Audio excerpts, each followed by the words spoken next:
сиқыршы бар, туысқандар болуы мүмкін, немесе туысқан еместер болуы мүмкін. Туысқан еместер о үйге кіре алмайды. Бір маңызды нәрсе бар да. Кейбір университеттер, жалпы кейбір ұстаздар десек те болады, жалпы жын деген жоқ дейді. Сіз айттыңыз ғой, қорыққан кезде кіруі мүмкін деп ше. Тамырын кесіп тастаған кезде досым әйел айтады, кірген кезде қан былай көл болып жатыр дейді да. Көл болып жатқан деген қатты шошынып қалған. Жынменен көтерілген адамдар, оларда әртүрлі дыбыстар болады. Арылдаған, ырсылдаған, кәдімгідей агрессиялық тұрғыдан. Жын мысалы жалғыз, ал сиқырда бірнеше болып жүруі мүмкін, е? Нақты сиқыр немесе жынның әсері болып жатыр ма, или өзінің психологиясы ма? Сиқырменен ауырған кісіде көп Құран тыңдай алмайды. Мысалы сізге барудың өзіне де қорқатын адамдар бар.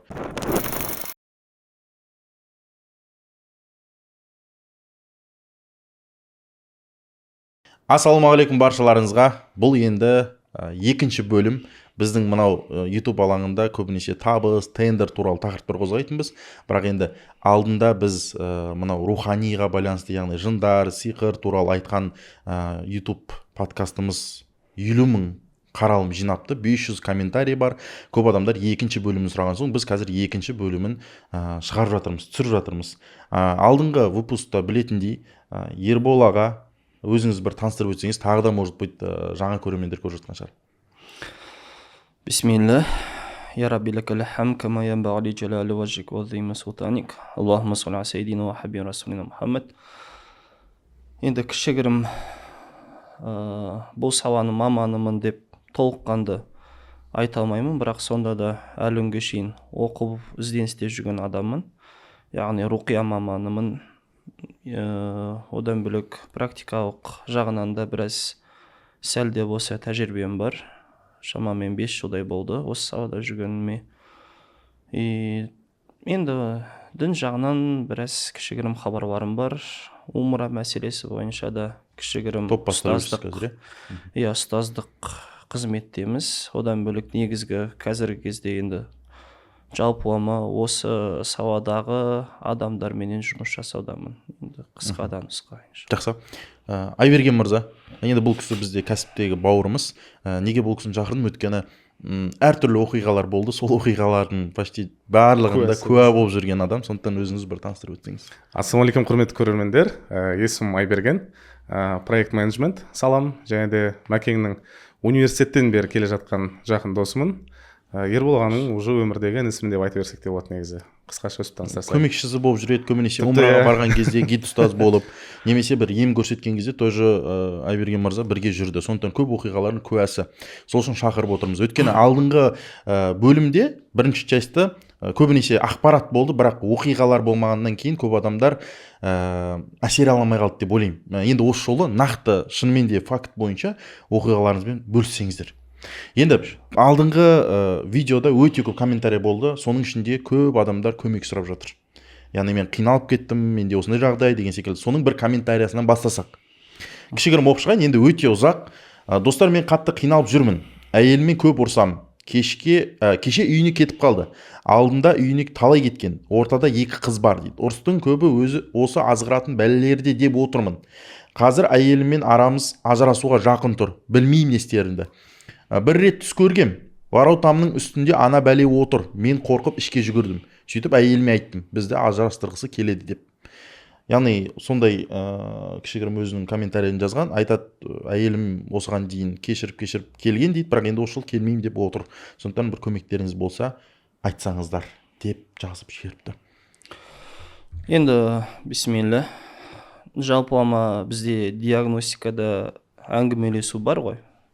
Яғни негізгі симптомдарын анықтау үшін де біз көбінесе сұраймыз. Енді сол сұрағына қарай, яғни бұл кісіде шамамен Аллаху алам біріншіден шамамен сихрдың белгісі бар үйде. Және де ажырастыруға жасалған. Себебі үйге бірдеңке жасалғаннан кейін үйде береке болмайды.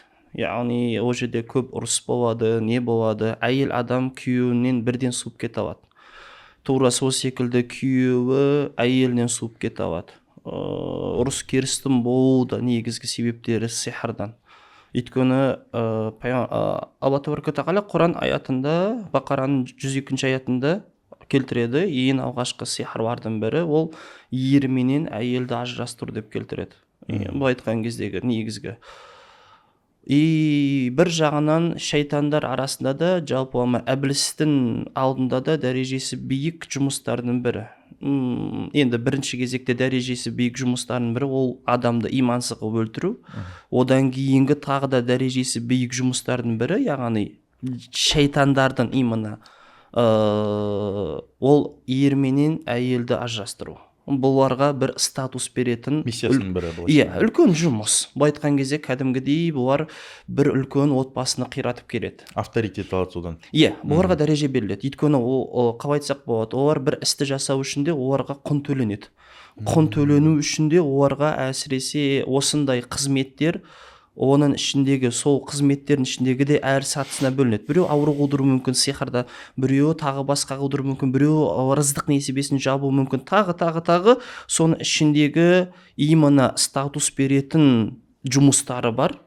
Ол осы бір, яғни екі адамның отбасын ажырату, екеуін айтқан кездегі суытып жіберу. Ендігі ол кісі забордан көрдім дегені, яғни оны Алла табарaka тағала өзі жалпы кейбір сихр барды, Алланың берекетіменен түсте көрсетіп қояды. Түсінде көрдім дейді. Иә, түсінде көрсетіп қояды. Сол себепті де ол кісіге айтатынымыз, именно забор дейді, яғни соны міндетті түрде қарау керек, сол жақты тексеру керек. Өйткені көбінесе сихр жасайтын кісілер забордан су шашып кетеді, немесе бірдеңке тығып кетеді, жалпы үйдің маңайына бірдеңке лақтырып кетеді. Өйткені кейбір кісілер сихршы бар, туысқандар болуы мүмкін, немесе туысқан еместер болуы мүмкін. Туысқан еместер ойға кіре алмайды. Сол себепті де олар либо бірдеңке жасайды, либо бірдеңке лақтырады, бірдеңке себет, Аллаху алам, әйтеуір бірдеңкесін жасайды. Сол себепті де ол кісіге ұсынатын едік, дем салынған суды сол заборға шашу керек, міндетті түрде. Және де сол жерден тағы бірде заттарды іздеп көруге тырысу керек. Егер табылатын болса, иншалла Алланың қалауымен сол сиқыр толыққанды кетеді. Осы жерде бір сұрақ болады, мысалы, айтады көп адамдар, жаңағыдай енді тауып алып делік, мысалы, білмеймін, ине бірдеңе, оны ұстамау керек дейді. Ұстаса зиян тиеді дейді. Оны ол шын ба, немесе өтірік па?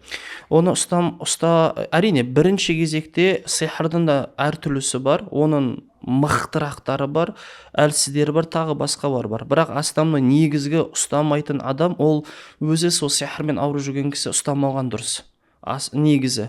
Бірақ ұстауға болады, әрине бірінші дем салып алу керек өзіне, одан кейін бір зат, яғни қолғаппен ба бірдеңкемен ұстап отырып, либо оны өртеп жіберу керек, либо оған дем салынған суға тастау керек. Егер қағаз материал күйінде болатын сиқырлар болатын болса, бірден жағып жіберсе, иншалла болады. Мысалы, сұрақ болып тұрса, ана отбасыға сиқыр бағытталған ғой, но ол сиқырға вообще қатысы жоқ адам ұстаса оған әсер етпей ме сонда? Әсер беруі мүмкін, оның өзінде де сәл-пәл не болуы мүмкін, ұстап алатын болса, жындардан нападение бола алады. Өйткені сиқыр бұзылып кетуі мүмкін деген секілді. Иә, мысалы дейік, мысалы сен сиқыр маршуш деген нәрсе бар, шашылған сиқыр.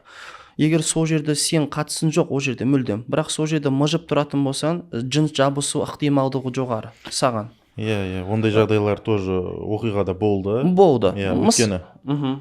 Мысалы дейік, бізде жақын аралықта осы ютубқа шығардым мен, сиқыр ұстағаннан кейін қолына кіріп кеткен жын туралы. Тура сол кісі, ол кісі өзі жын, яғни сихырмен ауырады, бірақ сихырды тауып алған үйінен. Сол тауып алғаннан кейін сихырды ұстағаннан кейін бітті. Екі давление көтерілген, екі қолы дірілдейтін болған, тағы басқа. Сол қолда екі жынның жабысқанын байқадық. Яғни именно сол қолдан Алланың қалауымен шығарған едік. Яғни мынандай жесті қойып алады, тек екі қол ғана қимылдайды. Бүйтіп отырамыз. Иә, тура солай. Мен нақты шайтанмын деген сөз. Бұл жест мен нақты шайтанмын деп мақтанады онымен. Мына жесті әлемдегі звездалар көрсетіп жүреді ғой негізі. Иә. Қатысы бар ма? Қатысы бар. Әрине қатысы бар. Тікелей қатысы бар. Адам солардың несі ғой, ықпалымен жасалынады. Иә. Енді аға, бұл жерде мен қазір ары қарай сұраққа кіріспестен бұрын бір маңызды нәрсе бар да. Қазір бізде енді кейбір университеттер, жалпы кейбір ұстаздар десек те болады, жалпы жын деген жоқ дейді. Бұл тек қана психология деп айтып жатыр, яғни адам көтерілу де, жаңағыдай ажырасу мүмкін болып жатқан шығар, бірақ оның барлығы тек психологиялық жағдай деп жатыр. Сиқыр жоқ, жын жоқ деген тұғырым болып жатыр. Енді сіз қалай ойлайсыз? Мен нақты осының жауабын білгім келіп отыр. Бұл негізі өте қауіпті тұжырым қазіргі қоғамға. Адамға ешқандай жынның бір зияндығы бере алмайды, немесе сиқыр деген ол өте бір әлсіз зат, ешқандай бір несі жоқ, күші жоқ деген секілді қазір бір енді психолог дейміз ба, басқа дейміз ба, сондай кісілер шығып жатыр да. Бізге бір мысал айтайықшы. Егер жынның күші болмаса, сихардың күші болмаса, неге Құранда Құдай тағала ифрит деп тұрып, ол өте ұлы, яғни өте күшті жын деп неге сипаттайды? Неге Құранда сихардың күші бар екендігін сипаттайды? Неге ол Құран айтқан кездегі сихр соншалықты әлсіз болатын болса, неге Құдай тағала періштерді Харут пен Марутты түсірді? Яғни қарап отырсаңыздар, әрине бұл керісінше жындарға ыңғайлы ондай сөзді айтқыздыру. Яғни жын қаншалықты жабық күйінде, қаншалықты оны елемеген күй болатын болса, әсіресе сиқырды, жынды дейік, олар өзінің жұмысын жасай береді. Қазір де жасап жатыр қоғамға. Неге? Бұл айтқан кезде бір мысал, жақын аралықта мысал қараңыз. Бір үйдің келіні қайтыс болып кетті, асылып қайтыс болды. Негізгі себебі жыннан болды. Яғни физически ол кісі асылмаған. Жай ғана айтқан кездегі жай ғана бір асыба салған болып шықты. Қалай физически асылмаған? Өлтіретін деңгейде емес па, типа? Иә, өлтіретін деңгейде емес. Ондай оқиға өте көп. Парабойға асылған, неге жай бір жерге жатып асып алған, әшейін белдікті қойып асып асаған деген секілді нәрселер көп. Немесе суицидтік кезде көбінесе терезеден секіру, немесе бір анау тірі қалған кісілер айтады, бір қара нәрсе келіп жетектеп кетті, нетіп кетті, іштеп айтты, сөйтті, бүйтті деген секілді. Ол егер бұл психология дейтін болатын болсақ, ол жындар қыра береді адамдарды. Алла сақтасын. Бірақ керісінше Алла тағаланың берекетіменен сол кісілерді емдегеннен кейін, мысалы біздің практикада қаншама адам Алланың қалауыменен осы нәрседен құтылды. Қалай құтылды? Руқияның көмегімен. Мысалы Айбергенде біледі, бір кісі бар, ортақ таныс, сол кісінің жұбайы мысалы бір айдың ішінде 3 рет суицид жасамақшы болды. Құдайдың қалауыменен әйтеуір аман сақтап қалды. Руқиядан кейін үлкен жын кіріп алғанын білдік. Және де ол жын анандай бір жын емес, бір миссиямен жүрген жын емес. Ол кәдімгідей өлтіріп жүретін жын. Яғни күші де бар, несі де бар. Адам шошынғанда кіріп алған, және де ол басқа бір адамды өлтірген. И сол кезде ана кісі айтқан кездегі өлімнің жағдайында жатқан адамды көргеннен кейін ана кісі шошып кетеді. И сол адамға кіріп алады, әйел адамға. И оны да миын шірітіп бір айдың ішінде 3 рет, субханалла, өлтірмекші болады өз-өзін. Сап-сау адам. Оны біз психология дейтін болсақ, ол келмейді. Психология болатын болса, онда руқиядан жын шыққаннан кейін Құдайдың берекетімен ол кісі сап тиылды, бірден тиылды. Яғни жынның ықпалыменен қаншама адамдар дүниеден өтіп жатыр. Ал біздікілер әлі күнге шейін сарнап жүр, бұл қатысы жоқ, жынның несі жоқ, күші жоқ деп. Субханалла, қазіргі қоғамда айтқан кездегі әлсіз жындар да бар, үлкен жындар да бар. Бірақ суицидке де орын ықпалы көп. Айта аламыз ба, сонда суицидке барып жатқандардың бір 80-90% бұл жынның әсері деп? 80-90 деп айта алмаймыз, бірақ 50% көпшілігі дейсек болады. Өйткені неге суицид? Олар неге именно өлімді таңдайды? Мүмкін депрессия шығар, стресс шығар. Дұрыс қой, бірінші кезекте стресс пен депрессияға түсіреді олар. Және де стресс пен депрессияда кіреді олар. Қараңыз, влюбленный жин деген бар, ғашық жин. Олар көбінесе қыз балалар стресске түскеннен кейін кіріп алады. Өйткені стресс кезінде Пайғамбар саллаллаху алейхи ва саллям айтты, қатты қуануға болмайды, қатты қайғыруға болмайды. Ол стресс деген тек қана организмнің бүкіл несін түсіріп тастамайды. Ол жалпылама адамға жынның жабысуына да ықпал ететін нәрсе. Яғни оңай кіруге болады денесіне. И кейбір жындар сол нәрсемен моментті пайдаланып кіреді. Немесе отырған жындар бір жағдай бар, адам басына түскен, ол табиғи жағдай. Сол нәрсені арттырып тастайды, өзінің деңгейінен 2 есе 3 есеге дейін. И ол депрессия, одан кейін ары қарай стресс болады, стресстен кейін уже ода ешқандай миына ешқандай бұл өмірдің мәні жоқ екендігін, тек өлімнен басқа ештеңке жоқ екендігін сала береді ары суицид болады. Алла сақтасын. Осы историяны айтып берсек қалай? Қайсы? Именно осы ортақ танысымыз туралы. Бұл кісі не фельдшер болған қызметте, әйел кісі. Есімін айтпай қояйық, жалпы мен білмейді екенмін фельдшер екенін. Біздің мен жалпы Ербол ағамен қалай жақын араласып кеттік, мынандай ситуация болады ғой. В общем, әке айтып жүреді, осындай Ербол деген кісі бар екен, мықты оқиды екен, ол кісі оқығаннан кейін күшті оқып қалдым, осындай осы. Мен барғым келіп жүреді сізге ше, бірақ уақыт түспейді ғой. Сөйтіп менің жақын танысым, атын айтпай ақ қояйық, әйелі медицина саласында істейді. Сөйтеді да, досым срочно керек болып жатыр номері, сен бір рет айтқан едің ғой дейді. Мен сіз бүкіл ауыл аймаққа айтып жүрген ғой, осындай адам бар деп рекламировать етеді. Сөйтіп сіздің номеріңізді беремін сразу. Бірге барайын деймін, маған да қызық болып кетеді да. Ол кезде мен әлі жын әлемімен сталкиваться етпеген ғой. Сөйтіп сіздің номеріңізді бере саламын, өзі барады. Келеді да бүкіл историяны айтып береді ғой. Оказывается, былай екен, бағана сіз айттыңыз ғой, қорыққан кезде кіру мүмкін деп ше. Ол кісі медик, ешқандай да артық несі жоқ, зиянды әдеттері ештеңесі жоқ. Өзінің жұмысын істеп жүрген адам бір вызовқа барып қалады. Ол вызовта бір депутат па, бір әйтеуір госслужбаға қатысы бар адам өзінің тамырын кесіп тастаған ғой. Әйелімен ұрсысқап. Тамырын кесіп тастаған кезде досым әйел айтады, кірген кезде қан былай көл болып жатыр дейді да. Көл болып жатқаннан кейін қатты шошынып қалған ана жерде ше, өйткені екі қолы тек терісіне ілініп қалған дейді да, бүйтіп ше.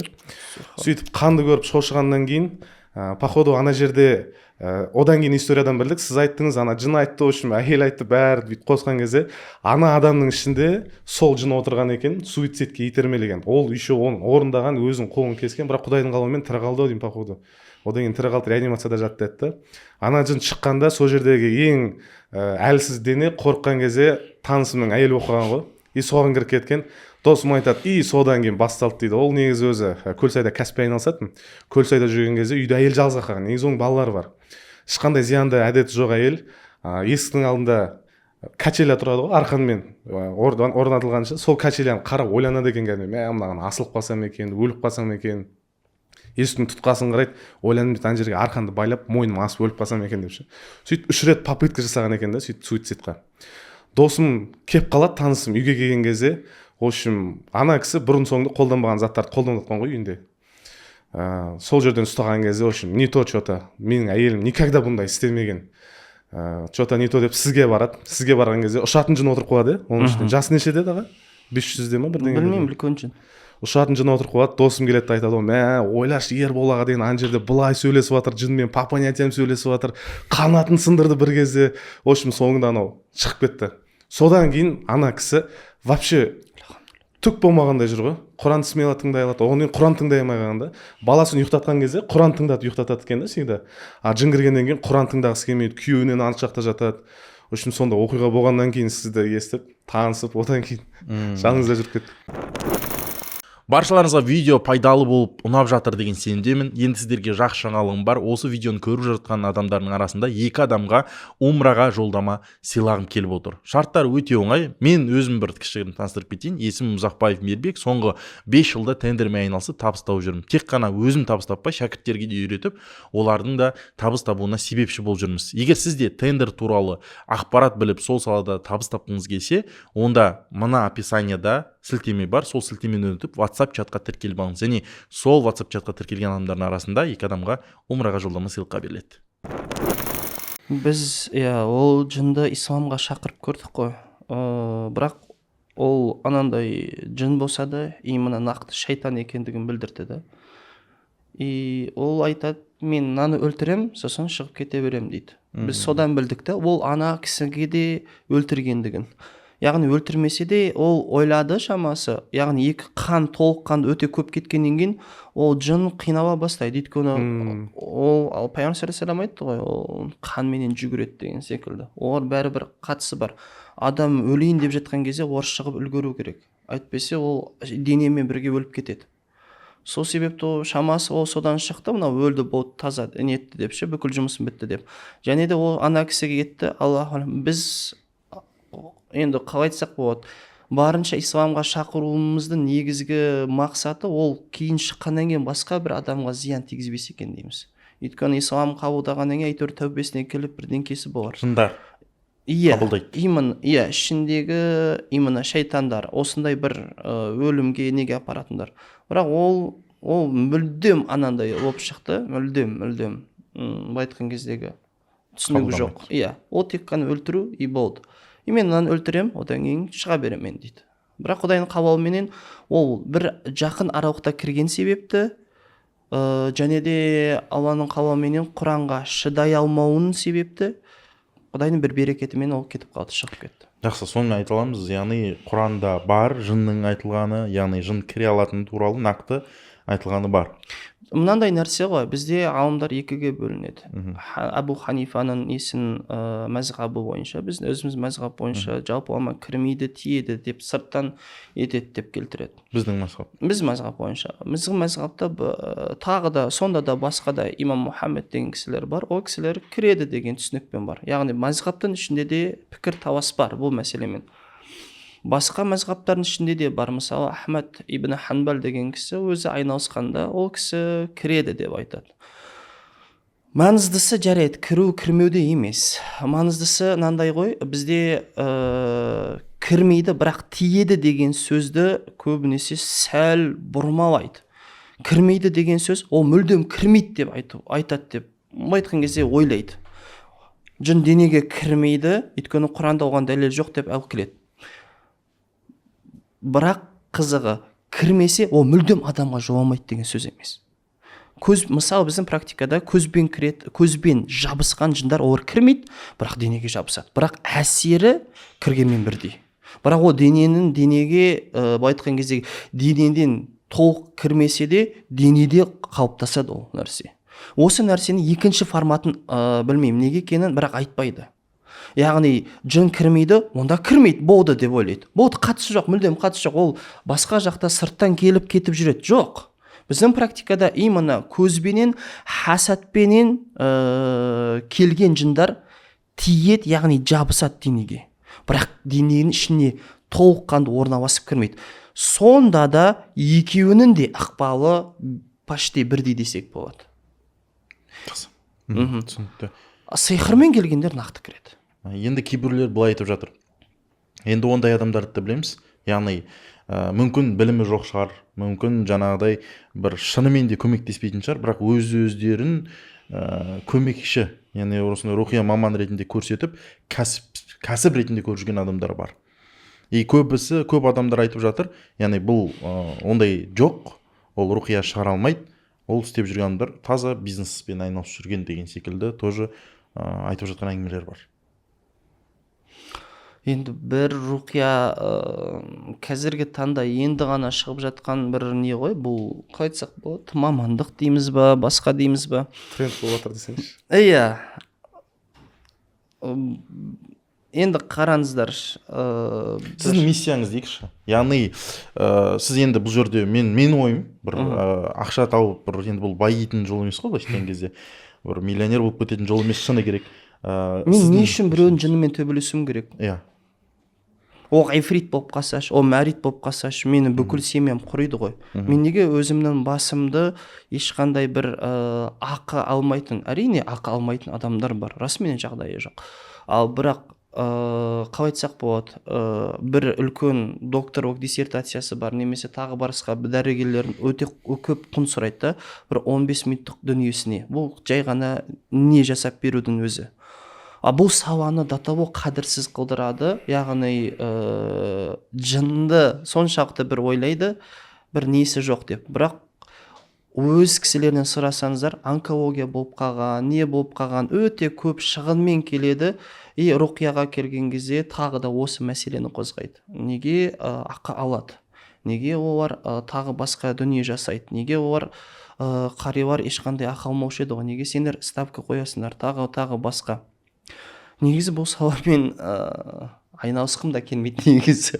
Айналысқым да келмеген. Бірақ Құдай тағаланың қалауы болады, ол сөзсіз болады, күн фаякун. Ол болады десе болады. Ол тағдырға жазылғаннан кейін мен қаша алмадым. Сол себепті де көп нәрсені білуім керек болды. Аллаға шүкір. Әрине, көмектесе алмаған кісілерім болды. Өйткені мен құр себепшімін. және де Құдай тағала себеп қылдырды, өте жақсы бір нәтижелер кез болды, өте керемет нәтижелер болды. Оның ішіндегі ең жақсы нәтиже сол жәнегі суицид. Ол бір оқиғасын айтып отырмын. Мысалы дейік, түнгі 2-де жазады бір кісілер маған: аға, мен қазір өлейін деп жатырмын.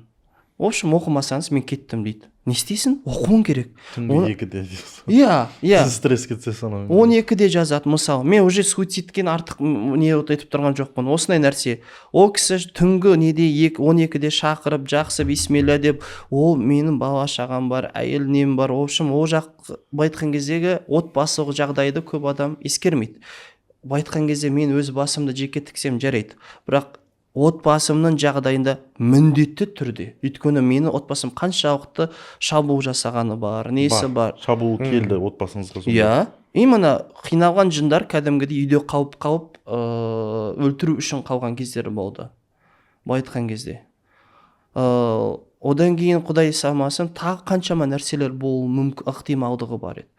Мені аңдып жүрген қаншама жындар бар. Әлі айтқан кезде бір моменттерді пайдаланатын, бір моменттерді етіп кететін. Айтқан кездегі неге мен ол кісінің жынымен төбелескенім үшін ақы алмаймын деген сұрақ болады. Конечно. Мысалы, біздің бір шейхтар айтады: анау жігітпен барып төбелесші мен үшін депші. Сен қоя қойшы дейсің ғой дейді ғой. Сол секілді да, ол мен не үшін төбелесем.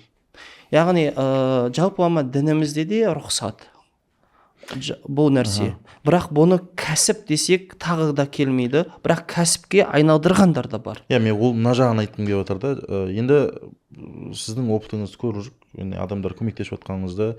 Мен айтып жатқан, мысалы қазір TikTok'та да отырып қарасаң, прямой эфирде кір дейді да, короче, сыф, сен мына жерің бас екен ауырып тұрған жерің дейді да, сонымен сөйтіп емдеп жатқан кісілер бар. Одан бөлек бір кісілер Алла тағала осындай әйтеуір бір сүрені айтады да, бірақ сол эфир арқылы бір көмектесіп жатқандай бір әсер жасап жатқан кейіптер жасайды. TikTok стримде, TikTok емшілер. Енді мен соны айтып жатырмын да, таза. Енді менің көзқарасым бойынша ақша жасаудың амалы. Өйткені білмеймін мен қалай возможно видео арқылы тікелей жаңағыдай сүф деп арқылы бір емдеп тастай салу. Енді ондай видеолар көп, мүмкін осы ютубта осы видеода бір ставкасын қоя салармыз. Сіз кездестірдіңіз өзіңіз?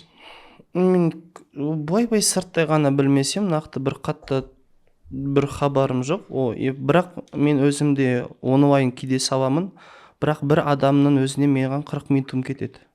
Оның өзіне де онлайн жынның шығу ықтималдылығы сәл әлсіз. Яғни онлайн әсер береді, жақсы, бірақ жынды шығару қиынырақ болады. Кейбір адамдар айтқан кездегі бір сеансқа келдің, 20 жынын шығарып тастадық, не жынны шығарып тастақ дейтін кісілер бар. Мен келісе алмаймын да, ол кейбір жындармен кемінде 3 сағаттай алысатын кездер бар. Сол секілді эфирде отырып бір 10 минуттың ішінде, 5 минуттың ішінде сүф деп бірдеңкелерін оқып, ол любой іс дауыстау керек. Яғни Құран, егер Құранмен дем салынатын болса, онда Құран дауыстап шығу керек. Ол адамға естілу үшін. Біз демді сол үшін саламыз. Дем деген нәрсе ауыздан шығады, шыққан дыбыс жету керек та. Ал бір кісілер бар, бисмилля деп айтады, бірақ ар жағында дейді, болды, бірден кейде Аллаху алям, ол сихыр жасап жатыр ма, біз білмейміз ғой, дұрыс па? Ол бәлкім сихырмен бірден кестеп қою мүмкін. Осы фотоға қарап, немесе видеосына қарап, как положено. Ол психологияда болуы мүмкін. Аллаху алям, бірақ ол нәрсеменен емделеді деп мен айта алмаймын. Ол адамдар өз-өзін айтқан кездегі жай ғана алдау. Негізі адамға ем эффективно болу үшін сіздің жаныңызда болған дұрыс қой, энергетика сезілу үшін. Иә, міндетті түрде. Бізде Умрада Ербол ағамен бірге жүргенде андай бір оқиға болып қалды. Енді біздің халықтың көпшілігінде бұл салаға білім жоқ болғаннан кейін ол кісілер андай деп ойлайды ғой, фотоға қарап оқи берсең емделе береді деп, өткен андай балгер бақсылар да сөйтеді ғой, фотосын алып кел, мен ананы емдеймін дейді да. Сөйтіп Ербол аға жазып жатыр да, мен фотосын жіберсем оқып бере аласыз ба дейді да. Мен Айберген мынаған не деп жауап қайтарамын дейді да, сосын мен де әзілдеп жазып жібердім. Біз Құранның аудиосын жібереміз, соны фотоға тақап оқытыңыз сол кезде. Негізі адамның присутствиясы маңызды негізі. Міндетті тұрғыда. Бірақ Мәке айтқандай, анандай болуы мүмкін баға. TikTok'та отырады да оқиды. и ол жерде құран дыбысталып жатыр ғой, ол ана тыңдаушы адамға әсер етуі мүмкін деген секілді. Иә, олай тексеріп көре аламыз. Ол диагностикаға келеді. Бірақ енді Құдай тағала қаласы әрине шығатыны шығып кетуі мүмкін әлсіздері. Және де көзбенен хасад бұзылады. Онлайн тұрғыдан бұзылады. Бірақ жынның шығу процесі болмайды, дұрыс болмайды. Иә, яғни энергетика бұзылады дейік. Мысалы сен онлайнда отырсың, ар жақта саған қатты көз өткен, көздің белгілері бар, қатты есіне бересің, тағы басқа көзден жас кетеді. Мен онлайн оқимын, сен онлайн тыңдап отырған кезде көзден жас кетеді. Яғни сендегі энергетика бұзылып жатыр деген сөз. Бірақ ол энергетика бұзылғанменен жын шыққан жоқ та. Сол себепті де офлайн тұрғыдан әсері жетпейді. Офлайн ол өте жақсы. Сұрақ қойсам бола ма? Көп көрермендерде бұл сұрақ көкейінде бар деп те ойлаймын да. Біріншісі, нақты сиқыр немесе жынның әсері болып жатыр ма, или өзінің психологиясы ма? Осыны адамдарға ажырата ала ма өздері? Қалай ажыратуға болады негізі? Бір способтар бар ма? Мысалы психоз немесе шизофрения деген секілді нелермен ме? Или бұл сиқыр деген секілді? Қара, біріншіден жынмен сиқыр болатын болса адам Құранға шыдауы қиынырақ болады. Яғни денесі эффект беріп қояды. Значит, бірінші Құран тыңдап көру керек олар, Иә. Бірақ психологиялық тұрғыдан да қозғалып кететін адамдар бар. Оған сенде жын бар деп қойса болды. Немесе ол сапсау күйінде барған общий сеансқа кірген, общий сеанс дегеніміз көп адамдар отырады. Сол жердегі рух деген нәрсе, ол кейбір нәрселер жаттап алады. Ана жақтағы кейбір адамдардың көтеріліп жатқанын көреді де, ол өзі сапсау, тек психологиясынан проблемасы бар. Ана жақтағы нәрселерді көреді, битіп отырған, ол соны қайта ойлап алады. Құран естіген кезде автоматты түрде миына сол нәрселер түсіп, кәдімгі етіп алады. Олайды, яғни одан да біз байтқан кездегі кейбір кісілерде енді екінші жарайды, қимыл қозғалыстан бөлек сихыр мен жын бар адамдарда дене қызуы пайда болады. Температура ма? Психологиялық тұрғыда ешқандай жоқ. Және де анау сихырменен ауырған кісіде көп Құран тыңдай алмайды. Психологиялық тұрғыдан ауырған кісі 24 сағат бойы Құран тыңдай береді, селкілдесе де тыңдай береді. Яғни керісінше оған мысалы кейбір сүрелер бар, Ясин деген секілді, олар керісінше ұйықтауына көмектеседі. Ал сихыр барға керісінше ұйықтамауына, кәдімгідей мазасы кетіп, қашып, жаман түстер көріп. Одан бөлек психологиялықтан проблемасы бар кісілерде түстер қатты болмайды. Табиғи түстер болатын болса да. Яғни өзінің өтіп кеткен өміріндегі проблемалары, негізгі анау осындай депрессияға қайдан жетті, сол нәрселер қайттан келе береді, сол нәрселерге түсіп кету мүмкін. Ал сихырмен, жынмен ауырған кісілерге қара түстер өмірі, бірдеңкеден қашу, бірдеңкеден қиналып жүру, иттер келіп талап тастау, қасқырлар, қара жыландар, бұл сихырдың белгісі. Бұлар келіп шағу, орау, жоту, айтқан кездегі сондай, яғни қиналыстағы түстер. Одан кейін мида тыныштық болмау, мүлдем. Ойлар көп. Бір-бірінен диалог ретінде тағы басқа бай ете береді. Сериал сияқты түстер шандай, жалғаса береді. Ол да бір белгісі, жынның бір белгісі. Бірақ енді оны 100% деп айта алмаймын, бірақ белгілерінен болып саналады. Яғни, ал мына кісілерде түс болғанменен де табиғи түстер көп болады. Яғни психический. Көтерілу жағы да қызық болғанда, мына жақта да көтерілу бар, мына жақта да көтерілетін адамдар бар. Олаймен. Яғни айғалайды, қышқырады, қашқысы келеді, етеді. Көп адам ойлайды, бисмилла, мынаған жын кіріп кетті деп.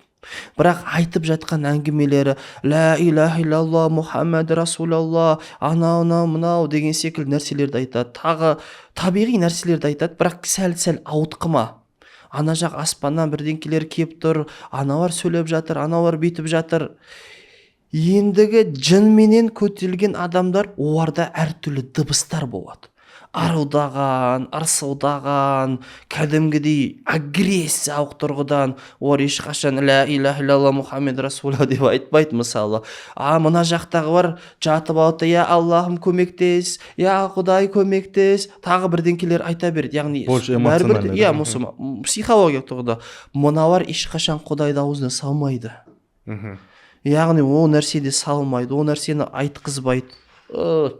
Көтерілу әрі қалай аралдауы мүмкін, тағы басқа мүмкін, тұрып кетуі мүмкін, секіруі мүмкін.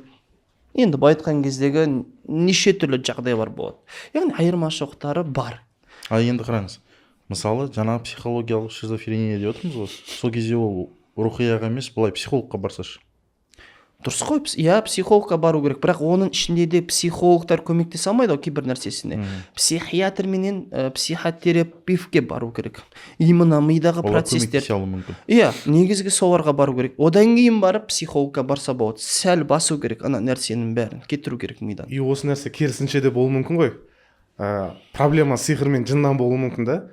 Бірақ одан алшақ адам, білімі жоқ адам ол психикам деп ойлайды да, психологқа барады. Қыруар ақша төлейді. Емделмейді. На самом деле рухиға бару керек дегендей ғой. Дәл солай. Көбінесе артқа план қып қояды ғой, жалпылама дем салу деген секілді. Мысалы, онкологиямен ауыратын кісілер болды, келді, ол кісілер жап-жас қыз, сиқыр жасап тастаған, бірақ уже онкология болып кеткен. Бірақ алан қалауменен ол бастағы кеудедегі іштегісі кетті, Құдайдың бір берекетімен иншалла. Бірақ женский жақтағы уже ол онкология болып кеткен себепті мүлдем ете алмадық. Ол жаққа сәл де болса түртуге де болмайды. Айтқан кездегі. Өйткені сәл бүйтіп түртіп отырып, мыжып отырып етсек, сәл шығып кететіндей еді деңгейі, бірақ ол нәрсе етпеді. Бірақ ішін сәл мыжып отырып, іштегісін шығарып сөйтіп тастады. Құдайдың қалауыменен оның ұйқысы, миы, настроениесі бәрі түзелді, иншалла. Одан кейін сыртқа барып, несін алып, альхамдулилля, жақсы болып кетті. Бірақ олар онкология жеткізіп тастаған. Тура сол секілді нәрсе бір кісілер болды, оды да онкология болған мен білмедім. Бірақ ол кісі сихармен келді. Альхамдулилля, үй алады, үй салады, бірақ Құдайдың бір несіменен енді қалауы сөзсіз. Сол үйлер өртеніп кетеді. Одан кейін бір кісілер дем салғызып, жақсы қайтадан көтеріледі, қайтадан жақсы нормально етіп саудасы жүріп, үй алып еткен кезде қайтадан сиқыр жасайды. Қайтадан түкке желаниясы болмай қалады. Содан дем салғызды, альхамдулилля, екінші сеанстан кейін ол бір кісі мынандай жазып жүрген екен. Сөйтсем ол кісі негізі одан бөлек тұрмыстық жағдайдан бөлек негізі онкологияға ұшыраған екен. Яғни омырау безінен. Және де тек қана операцияға деп дайындық үстінде болып жатқан кезі. Содан ол кісі барып түскен кезде Құдайдың берекетімен ешқандай не жоқ, онкология жоқ, мүлдем жоқ. Ол оған сенбейді де екінші мәрте түсіреді, басқа клиникаға барып. Ол жерде ештеңке болып шықпайды, тек қана кішігірім бір ет өскендігі ғана бар. Сонда сиқыр раққа дейін әкелуі мүмкін ғой? Айтып отырмыз ғой. Біздегі кейбір кісілер әлі жүрді, жын кіре ма, жын кірмей ма депші. Андай адамдар бар, сенгісі келмейді. Яғни өз-өзін сенбеймін деп жұбатады. Яғни ол мүмкін емес деп. Хотя өзі Алла тағаланың бар екенін сенеді ислам дінінде, бірақ мойындамайды, ол нәрсенің бар екенін, және сенгісі келмейді. Скорее всего, қорқуы мүмкін. Яғни мен білетін көптеген адамдар бар, қорқады. Мысалы, сізге барудың өзіне де қорқатын адамдар бар. Яғни барып, мен көтеріліп кетсем, тағы бір нәрсе болып қалса деген адамдары да бар. Сол үшін жаңа айтып жатсыз ғой, екінші қатарға соны қояды депші, ол сол себепті дейді. Мысалы, больницаға бара салу оңай. Не тексеру, бір жағынан тағы тексере салып, психология тексеру, ол да оңай. Бірақ именно на жаққа рухияға бару деген, ол как будто басқа адамдарға бір қорқынышты не болып көрінеді. Негізі бір кеңесім, мен өзімде де жағдайлар болды ғой, енді әртүрлі өмір болғаннан кейін, мен осы үш нәрсені бірінші тексеріп көремін. Әрине, бірінші медицинаға бару керек. Ол сразу кез келген дүниені ол көз тиіп кетті дегенде дұрыс емес.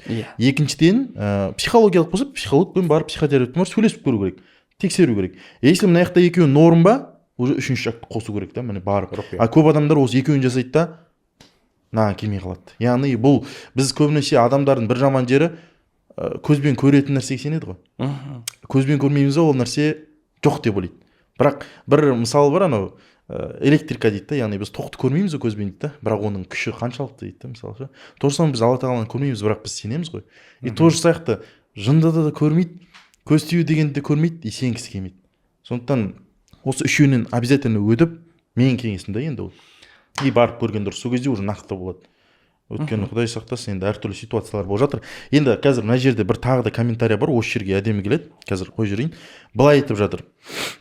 Қазір менде түсініксіз жайттар болып жатыр, отбасымда тыныштық жоқ. Мынау төсектің астында ішкі жағында бұрышынан түйреуіш тауып алдым. Үйде күнделікті ұрыс берекеміз қашты. Үйіме таракандар қаптап кетті. Бір Алладан көмек сұраймын, отбасым берекесін берсінші, ары қарай. Әмин. Ажырасудың табалдырығында тұрмыз дейді. Бұл кісілерді ажырасу. Иә, енді екінші комментарий уже. Жәнегідей ғой, формат уже білуге болады, уже сихардың бар екендігін. Өйткені сихар бұл жын емес, сиқыр, или екеуі де бір-бірімен байланысты ма? Әрине байланысты. Сихар ешқашан жынсыз болмайды. Яғни негізгі ритуал жасалынады. Ритуал дегеніміз бұл сихыр, бұл өте үлкен энергетика, жындарға беретін күш. Құдай тағала заперет қойылған нәрсе, бірақ оны біздегі сихаршылар жасайды. Қазіргі кезде өте көп та, бұны ашық форматта үйренуге болады. Қазір тіптен колдундар ашық форматта сихырын жасаған мақтан етеді. Біреуді ажырастырғанын, біреуді қосқандығын. Сондай қазір дүниедеміз да. Сол себепті де сихар жынсыз болмайды. Жынды жібереді. Сонда бүйтіп айта аламыз ба? Мысалы, сиқырды жасайды жындарды тарту үшін деп айта аламыз ба? Жоқ. Сихар онсы да жынмен договор болғаннан кейін ғана жасалынады. Сиқыр жасайды, чтобы жындардың способностьтерін көбейту үшін ба? Иә. Ол сиқыр болмаса, ол қызмет жасалмайды. Типа жын Гарри Поттер секілді да, сиқыр ананың уже заклинаниялары деген секілді ғой. Сиқыр деген андай сияқты ғой. Бір цельді бүйтіп қояды да, осыған барыңдар деген сияқты көріне ма? Или қалай? Қараңыздар, сихар деген нәрсе бұл жәнегідей жалпылама қара энергетика, бұл айтқан кездегі ол нәрсе жындарды тартады, және жындарға күш беретін нәрсе. Ол және де осы адам, мысалы жынның өзі де сихар жасай алады адамға. Бірақ оның сихары әлсіз. Сол себепті де ол адамды пайдаланады, және де біреуін колдун қылып шығарады, ішіндегі әлсіздерді таңдап алады. Соның қолыменен сиқыр жасатады, сол кезде кәдімгідей адамға әсері болады. И соған қарай оған жындарды бағыттайды. Яғни сенің негізгі миссияң міне мынау сихар, осының энергетикасы менен сен осы отбасыны ажыратасың. Сен отбасыны құртасың. Осы отбасын олар, яғни сихардың қызмет қылатын жындары болады өздері. Бір тайпамен келісу мүмкін, немесе басқа жындармен келісу мүмкін. Айтқан кезде колдунның жындары қаншалықты мықтырақ, оның сихар да соншалықты мықтырақ болады.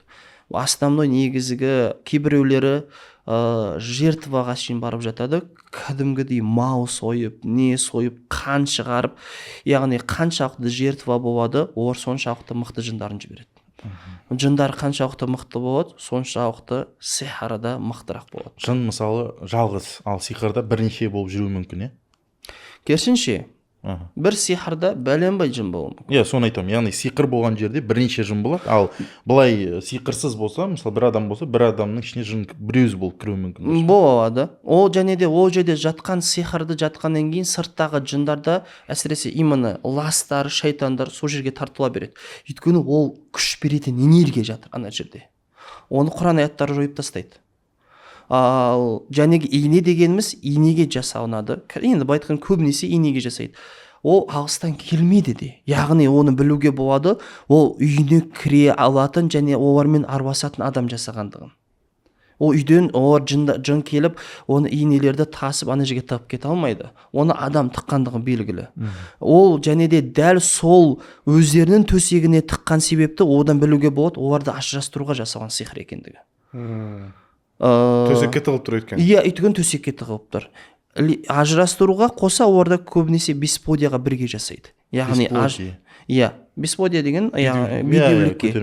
Тіпті олар ажырасқан өзінде де именно кімге жасады, біреуіне жасайды ішіндегі. Әйеліне жасайды, не основной біреуіне жасайды. Бірақ екеуіне де әсер береді. Өйткені сихыр үйде болып тұрғаннан кейін сихырдан жындары тек қана іштен жұмыс жасамайды, сырттан да жұмыс жасайды. Екі жақтан да далап келеді. Осы жерде бір сұрақ бар. Алдында осы енді интернетте тоже осы ұстазымыз, енді есімін айтпай қойын, жалпы біздің осы ұстаз сосын атеист бір кісі, екеуі бір-бірімен диспутқа түсіп жатыр. Сол жерде атеист айтады, яғни осы жерде баланың туылуы туралы тоже әңгіме қозғалады. Яғни ұстаз айтады да, баланың туылуына тікелей Алла тағаланың қатысы бар дейді. Ал атеист айтады, жоқ, ол қалай, ол генетически егер әйел көтермейтін болса, ол соған байланысты деп айтады. Енді осы жерде бір қалай осы екеуін байланыстыруға мүмкін? Енді Алла тағала беретін де Алла тағала, алатын да Алла тағала дейді. Енді получается мына жақтан сиқыр келсе ол қалай болып кетеді сонда деген вопрос болады да. Иә, сиқыр келмесе де ешқандай проблемасы жоқ, медицинаны таппайтын кісілер де көтермей жатыр ғой, мысалы. Сол логично да.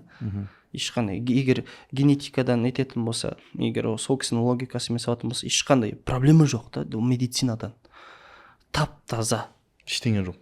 Жоқ. Ерінде де, әйелінде де. Иә, 5 жыл болды мысалы дейік, 6 жыл болды. Осыған қатысты оқиғалары да барсың. Иә, осы оқиға бар, мысалы, жақын танысымыз, оны сен де танисың, Айберген де таниды.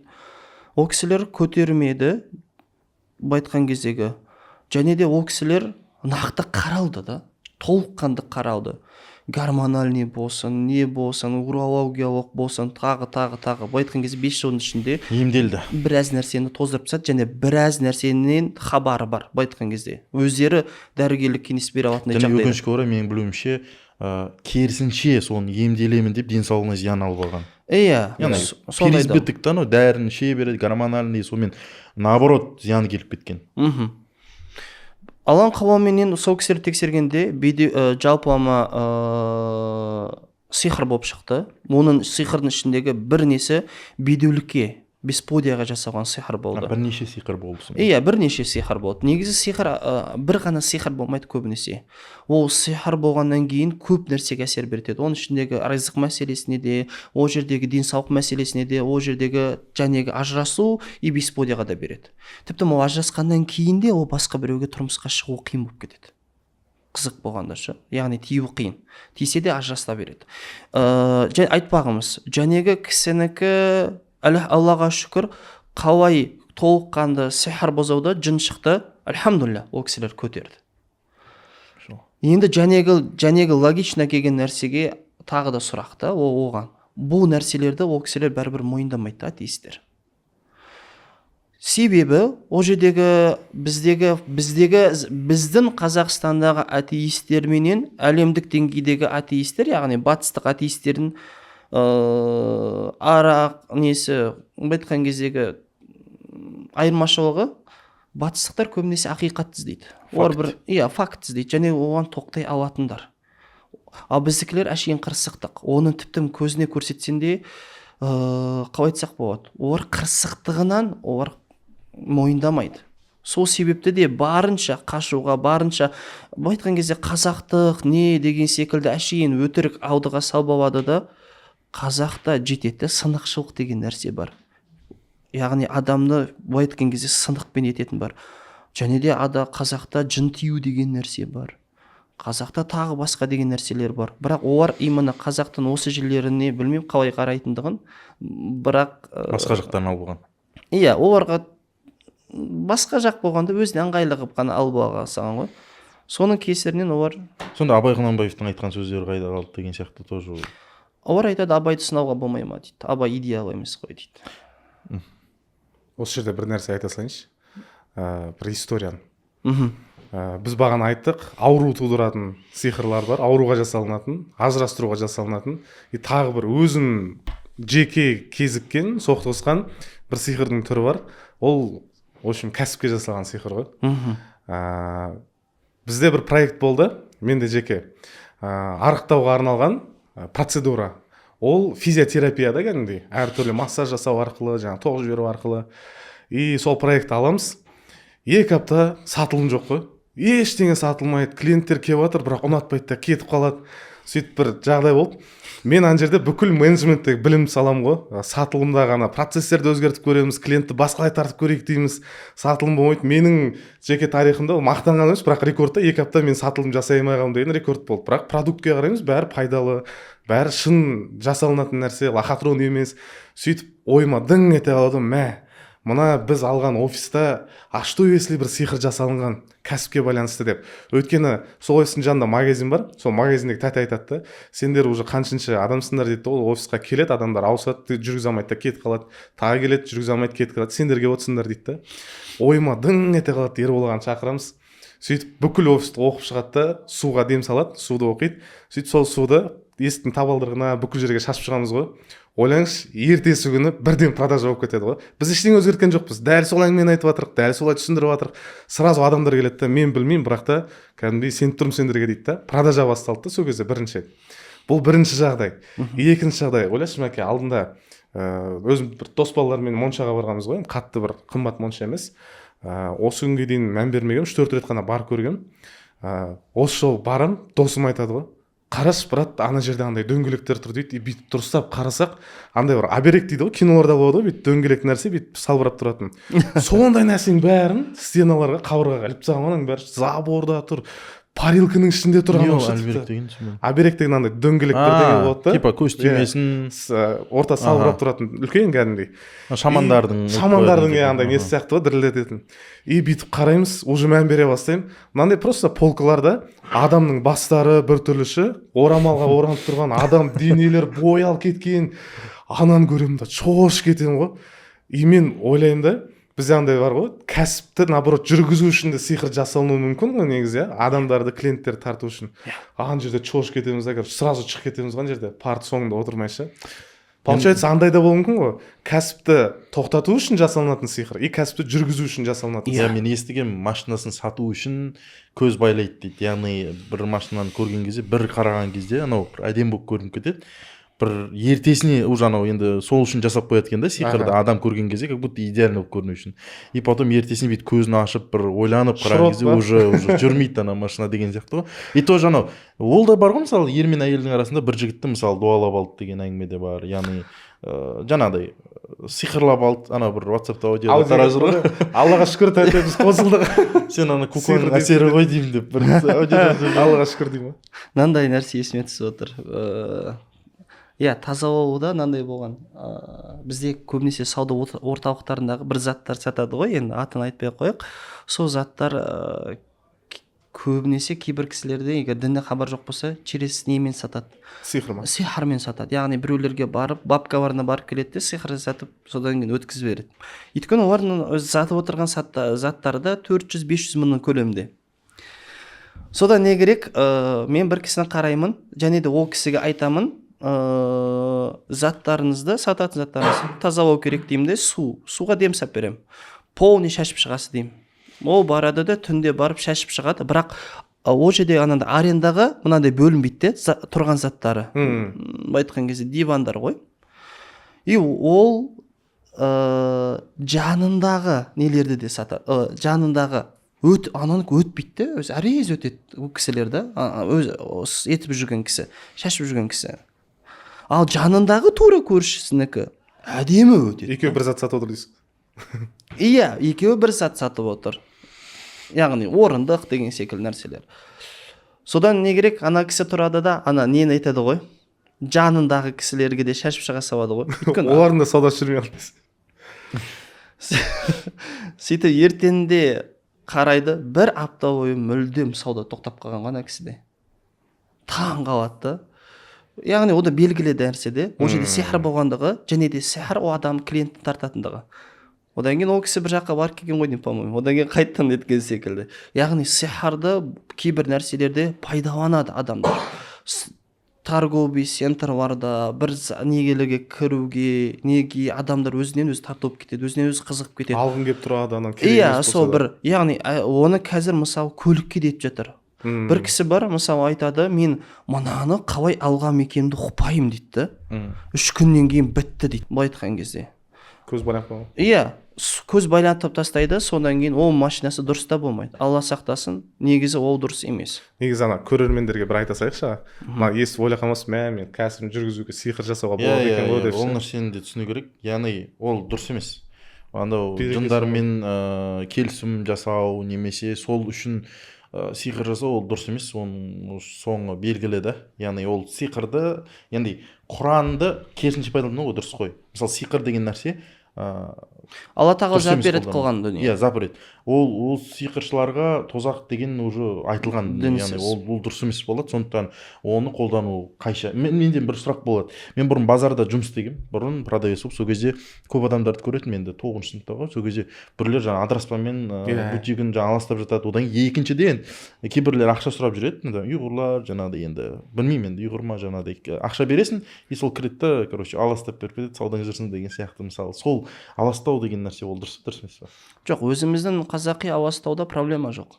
Тек араласып кетпесе болды. Иә, ол иістен қашу мүмкін. Өйткені иісті кейбір жындар ұнатпайды, именно кейбір иістерден. Сол себепті. Ал бірақ основной негізі тұтатқан кезде Құран оқып отырса тіптен жақсырақ.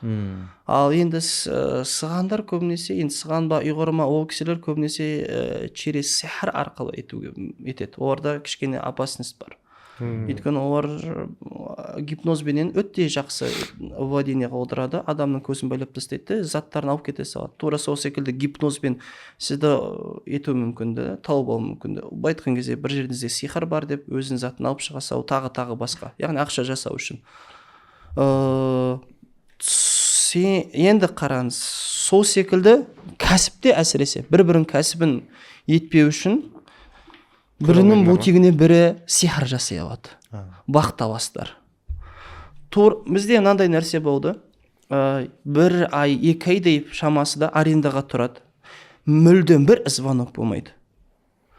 Содан сол жерді тазалағанда қызық болғанда, как будто анандайда елдер көрмегенде, аренда деген дәу жазудың өзін көрмеген. Бірақ полный су шашып тазалағаннан кейін уже екінші күннен бастап звонок кетеді. Ол жерде байлап кеткен, етіп кеткен, шашып кеткен сихыр. Сонда яғни сихырдың күші бар деген сөз, енді Құдайдың бір несімен, қалауыменен ол кәсіпке зиян тигізе алады. Және де керісінше біреулерге барып сихыр жасатқып кәсібін жүрсе екен деп ететін болса, ол да Құдайдың қалауыменен кәдімгі, бірақ ол адал табыс емес. Жақсы. Бұны енді түсіндік, кәсіп жалпы сиқыр жайлы. Енді менде бір сұрақ бар, және оны көп естіп жүрмін. Көп адамдар қанша жерінен жаңағыда рухия оқыса да жын шықпайды. Немесе өте қиын. Шықса қайттан кіріп алады деген нәрселерді естіп жүрмін. Түсінікті. Ол неге шықпайды деген сұрақ? Не себептен деген сұрақ? Әртүрлі себеп. 4-5 себеп бар шығар. Біріншіден рухия адамы көбірек іздену керек. Неге шықпайды деген нәрсе болу керек та мида. Ол неге шықпайды? Ол шығу керек еді ғой. Анализ ба? Иә, анализ болу керек обязательно. Бір рет ем салды, бисмилля, шықпаса шықпады, бұл Құдайдың жазғаны. Деуге болмайды. Иә, әрине Құдайдың жазғаны да. Сонда да Құдай тағала етті ғой. Маған тәуекел қыл, және Мусаға айтқан секілді есегіңді байла. Тура сол секілді ол нәрсені іздену керек та. Ар жақ, бер жақ, не жақ. Мысалы дейік, кейбір адамдарда расменен де жын жоқ. Ол бір мысал, ол психология. Оны анда апарады, мұнда апарады, оның туған туыстарынан проблема болуы мүмкін. Менде де болды, сондай нәрсе алып келді ол кісіні. Айттым, бұл кісіде ешқандай проблема жоқ. Бұл психологиялық, шизофрениялық бірдеңке болды, жын жоқ. Ол кісілер айтады, біз басқа бір модаға барып қаратамыз, саған емес, өйткені сен жын жоқ деп тұрсың дейді. Мен жын жоқ, мен енді оған жын тауып бере алмаймын. Егер мен жын дейтін болсам, ол маған қарата берек берекші. Ол онсыз да қаратып тастаған. Яғни қыз балаға обалды, байқұсқа. Оны жын, ол миына тоқып тастаған еші. Оны тағы да қаратып жатыр. Яғни ол бірінші процесс сол. Яғни ешқандай жын жоқ мүмкін, бірақ кейбір рухи бар, жын бар деп айта береді. Медицина болуы мүмкін. Ол таза медицина. Жын бар дейді, сол беті жүреді, жылдап жүреді, ол ешқандай не жоқ. Ол жәнегі айырмасы бағана айтқандай. Екіншіден, сихар өте мықтырақ болуы мүмкін. Бәлкім сіз оқып жатқан нәрседен көбейтуіңіз мүмкін 2 сағатқа шейін 3 сағатқа шейін. Яғни сихар менен жын өте мықты. Шымкентке барып келдім, мен 6 сағат оқыдық бір кісіні. Бір жарты сағат қана перерив, 6 сағат. Жын қинавады, реакция өте мықты. Бірақ бүкіл жын шықты, бірақ бүйір шықпады. Сонда 6 сағатқа шейін ол шыдай алады да, айтқан кездегі. Ертеңінде қарасақ қайтадан бодрый отыр ғой, ну. Яғни энергияны қайтадан восстановление ете алады. Яғни жынның өзінде зерттеу керек руқиялар. Жынның түрлері көп. Оның ішінде де мықтылар бар, әлсіз бар. Бір мыжығаннан ақ шығып кететіндер бар. Мыжысаң вообще әсер етпейтіндер бар. Қылқындарсаң қылқын етпейтіндер бар да, бүйтіп тұра беретіндер бар. Бір қылқындарғаннан, бүйтіп басқаннан шығып кететіндер бар. Ол басу методы да бүйтіп көп басу емес, әшейін бір баса салу. Тағы да бір мысал бар. Ең ауыры бұл. Бұл бала кезден кіргендер. Бала кезден кірген және соның денесімен бірге өскен, сонымен бірге бір дене секілді сіңісіп қалған. Ең ауыр процестер осылар. Ауыр ал.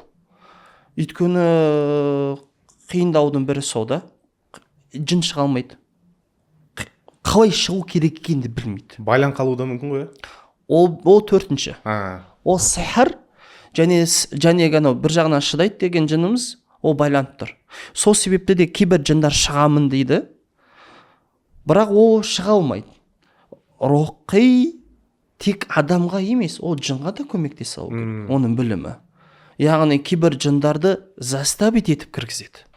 Мүлдем қатысы жоқ. Бірақ оны күштеп отырып кіргізеді және байлап тастайды. Кейбір жындарды даттабо өлтіріп тұрып байлап тастайды. Кейбір топас жындар бар, өз-өзін байлап тастайды. Айтқан кездегі. Осы жерде Мәкенің сұрағын бір толықтырып кетсем бола ма? Мен сіздің жаныңызда жүрген кезде андай болып кетті, Ерболға бір кездерші. Маған қатты қызық болып кетті да бұл әлемші. Құдай өзі кешірсін. И мен сіздің жаныңызда жүріп бір 80-нен аса танысымды апарған шығармын сізге жан жақтан. И бір уақыт андай болып кетеді ғой, мен адамдармен емес, көбінесе жындармен сөйлесіп кетемін да. Күнімнің көп бөлігі жындармен сөйлесіп кетіп қалады. И мен ойлаймын ғой, не болып бара жатыр өзі деймін ғой, адамдармен общение керек, срочно маған деп Ерболдан жаймен алыстаймын ғой бір уақытта. И мен байқағаным, кейбір жындарды шығаруға олармен беседа жасау әсер етеді екен. Ербол ағаның бір жақсы методы. Мен Ербол ағаның жанында жүргенде андай жындарды көрдім. Қырсық, мен шықпаймын, сен кімсің тағы, мен сені танимын, в общем, сен Ербол емессің ба, мен сені естігемін, не істесең де өзің біл дейді да. Ерболға бір-екі рет мыжғаннан кейін шығамын деп айғайлайды да. И кейбіреу болады, Ербол ағаларды беседаға шақырады. Қайтесің сен бұндай өмірді, сен білесің ғой тозақтың бар екенін, лучше ислам қабылдамайсың ба, Меккеге бармайсың ба.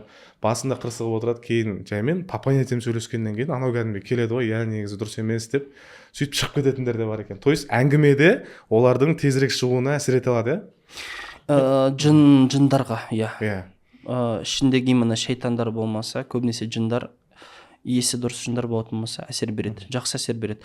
Кейбіреулер айтады, мүлдем сөйлеспеу керек дейді, бірақ білесіз ба, кейбір өте мықты жындар болар.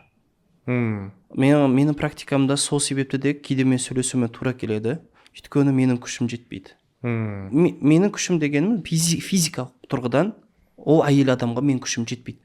Өйткені бір-екі рет талпын көрдім, мені адам құрып жоқ, мен екі қолын аша алмай қойдым, күшім жетпейді. Әйел адамға күшім жетпей қойды. Одан кейін не керек? Не бар да? Сол өзімнің методым беседамен, яғни сөйлесуменен көрдім, Алланың қалауыменен. Және ол иман келтірді және шықты. Альхамдулилля, одан кейін ол кісі яғни сразу өте үлкен жеңілдік болды. Осы жерде бір сұрақ, жаңа ислам дініне өтпейсің ба деп отыр, мысалы жындар дін ұстана ма?